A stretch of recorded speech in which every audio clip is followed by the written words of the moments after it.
Beetroot, carrot juice. దీనిలో నిమ్మకాయ, కీరదోసకాయ వేశాను. దీనిలో ముందుగా బీట్రూట్ వేశాను. బీట్రూట్‌లో ఐరన్ ఎక్కువగా ఉంటుంది.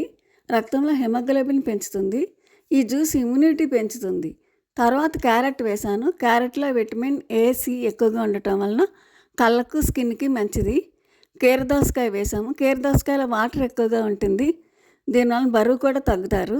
ఈ జ్యూస్ వలన మనకు రోజంతా కావాల్సిన విటమిన్స్, మినరల్స్, వాటర్ అన్నీ లభ్యమవుతాయి. ఆఖరిన నిమ్మకాయ వేశాను. దీనిలో విటమిన్ సి ఎక్కువగా ఉంటుంది. మన బాడీకి కావాల్సినంత విటమిన్ సి దీనిలో ఉండటం వలన మనకు విటమిన్ సి కూడా బాగా దొరుకుతుంది. బీట్రూట్ తాగలేరు.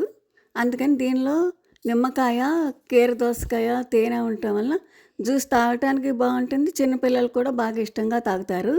ఇది ఏమీ తినకుండా ఖాళీ కడుపుతో తాగాలి. జ్యూస్ తాగే గంట ముందు ఏమీ తినకూడదు. గంట తర్వాత ఏమీ తినకూడదు.